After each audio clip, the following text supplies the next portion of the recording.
I was taking a solo trip to Salt Lake City last year. I'd never actually had the chance to go on many vacations before, and when I did, it was always with my family. This was the first time I was finally going to get to enjoy my time somewhere else all by myself. I know it sounds a bit weird, but being alone is fine with me, especially since I'd never get to be alone. Anyway, I looked up both hotels and Airbnbs in the area, and surprisingly, the Airbnbs were a lot nicer and less pricey. However, all the cheaper ones were a bit further away from the city. I was driving my own car though, so I didn't care too much about having to travel a bit to the city, and went with a nicely sized Airbnb. It was small, but the kitchen and bedroom were nice, which was all I really cared about. I got there at 6 on Sunday morning. The owner texted me the password, and I brought all of my stuff inside. It was really nice, much better than the small apartment I shared with my roommate. Once I got everything inside and set up, I hopped on the couch and turned on the TV.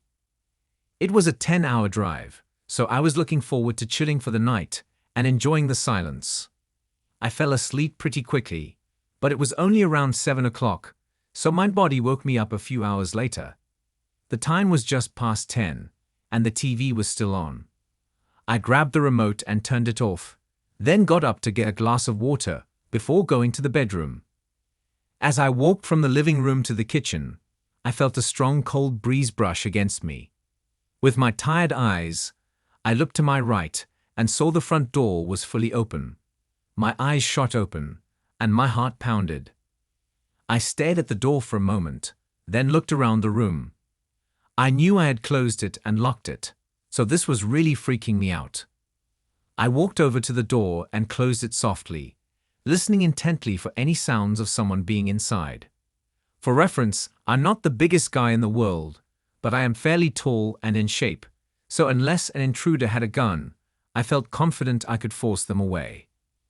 I grabbed a kitchen knife, still being quiet, and walked room to room, checking every inch of the house. Nobody was there. This only confused me more, and I sent a text to the homeowner asking if someone was supposed to come over tonight or something, explaining what happened. It was late though, so I didn't expect a response right away. I went around to every door, locking each one, then quickly checked the house again. While more awake than I was before, I was still really tired. I went to bed and fell asleep with no trouble. When I woke up though, I was much less calm than I was before. I heard something from outside, not outside the house, but outside my bedroom door. I didn't know what to do and kind of just froze, waiting for whoever was outside the room to do something first. As I sat there in bed, I thought about how the person could have possibly gotten in. The only person who would have the password to the door was the homeowner, so honestly, in that moment, I was sure it was him. This gave me more courage, thinking it must be some creepy guy who likes to spy on the people who stay in his Airbnb. I got out of bed, still not having heard anything else, and grabbed my phone from the nightstand to call the cops.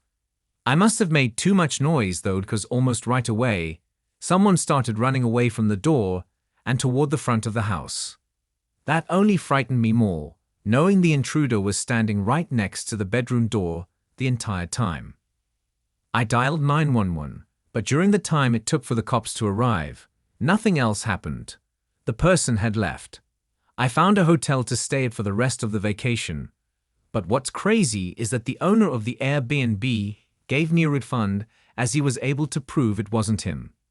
He was very concerned about it, and he was actually a really nice old man. It was already creepy enough when I thought it was the owner, but knowing that it was just some random guy makes it even worse. I don't know how he was able to get in or why he was stalking me, but it still gives me chills thinking about it. The part I think about the most is waking up and seeing the front door open.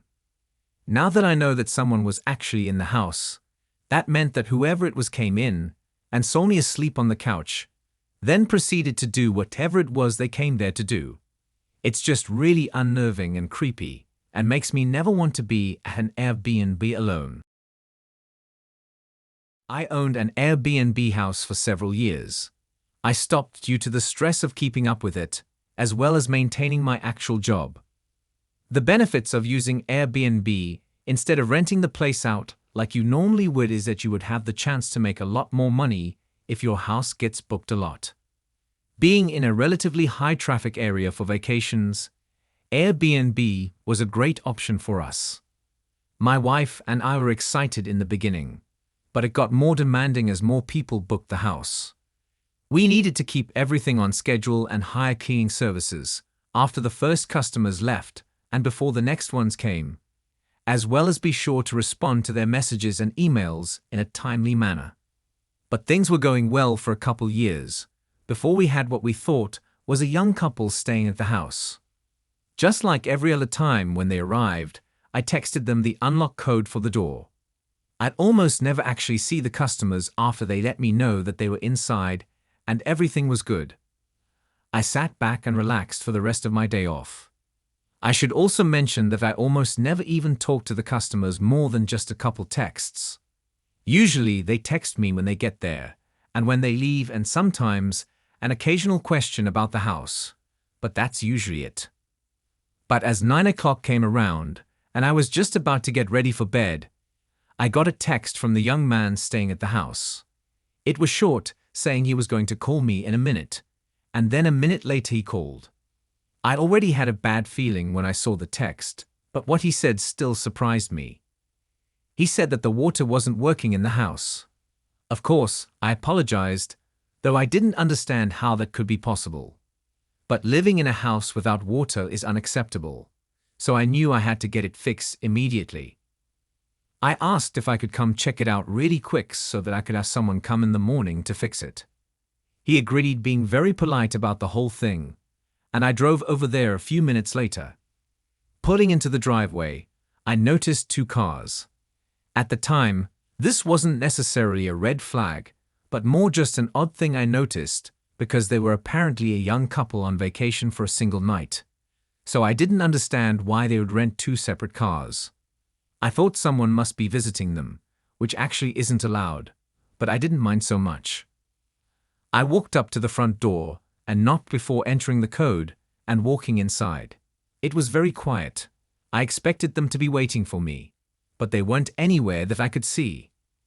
I probably should have looked around for them first, but I was tired and just wanted to get this over with. The first thing I wanted to check was the main water valve to make sure there wasn't a leak or a flood. So I went down to the basement and over to the valve. Everything seemed normal, no water anywhere or signs of damage. I was confused, but then I fiddled with the valve and immediately heard water start rushing again. I turned it more, realizing it had been completely shut off manually. I stayed in the basement for another minute trying to understand why this was done before I started to get a really uncomfortable feeling, especially since I didn't even see the people when I walked inside. I just couldn't see how it could have been anyone other than them who turned off the water, which meant they were trying to get me to come over on purpose, or maybe give them a discount on their stay for the inconvenience. I decided I was going to leave and get my car, then try calling them back just to be safe. I got up and started walking towards the stairs until I heard the basement door open, followed by multiple sets of footsteps walking down. When they got to the bottom, 3 men stood there. "Is it fixed?" one of them said, sounding like the same man I talked to on the phone, though all of these men were much older than the young man that I thought was staying at the house. I told him it should be working now, and that the valve must have just tightened on its own. I was trying not to point any blame since the whole thing was making me so uncomfortable. I just wanted to get out of that basement and away from these guys. They all just kind of stood there looking at me, not saying anything after that. "Well, let me know if you need anything else," I said, walking between them trying to get to the stairs. They still just stood there, watching me walk around them, but as I went past the 3rd guy closest to the stairs, I spotted a gun shoved in the back of his pants. It made me freak out a little, and I rushed a bit quicker up the stairs, but they didn't follow. They stayed in the basement as I quickly walked out the door and drove away. When I got home, I woke up my wife and told her what had happened. She convinced me to call the police to check up on them. They weren't the people we thought were staying there, and the situation was strange, so it felt justified.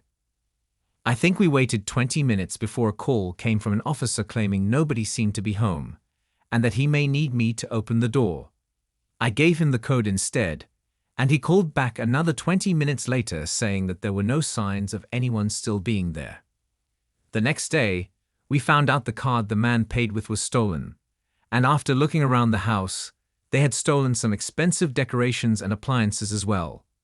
I guess there never actually was a young couple either. The one thing that was left unexplained was their whole plan with the water not working. I think they either wanted me to not charge them for their stays so that hopefully they could use the stolen card for longer, or they were planning on robbing me at gunpoint. But then that makes me question why they didn't. 3 dangerous unidentified men blocking my exit in the basement after leading me into a trap, and they just let me go.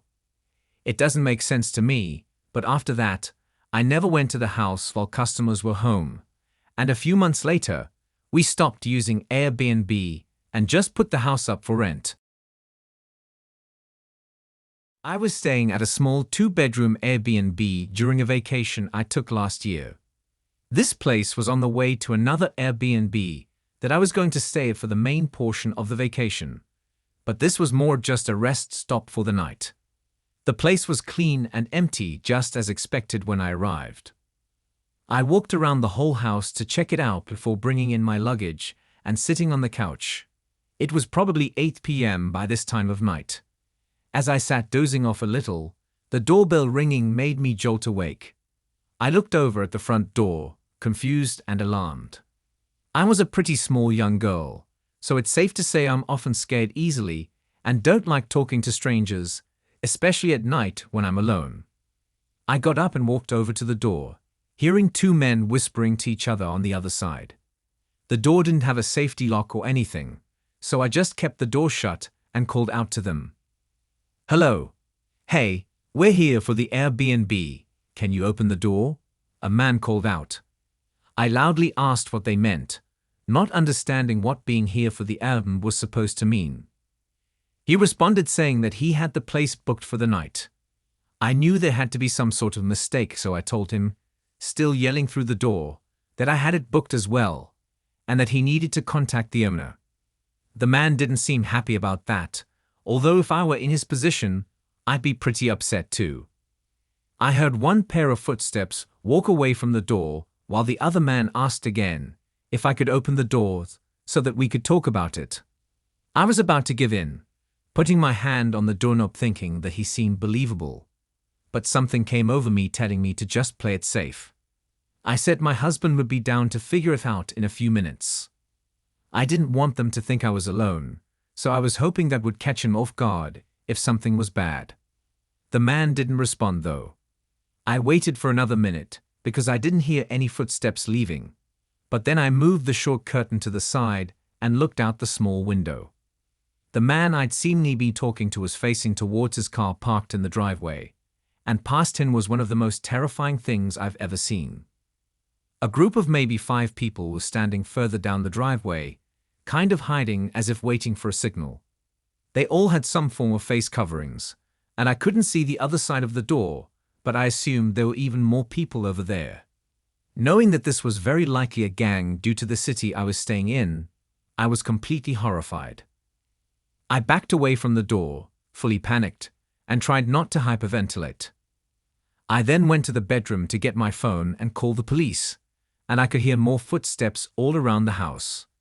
It was like I was surrounded by a pack of wolves who at any minute could crush the windows and break inside. I took my phone into the bathroom with me and called 911, trying to remain calm. The operator also told me to be quiet and stay calm, as they were sending a group my way. It would be there in just a few minutes. I stayed on the line, still hearing footsteps walking around outside the place, until the horrible sound of wood bending and then snapping came from the front door. I was crying profusely now, trying to muffle my mouth with my hand.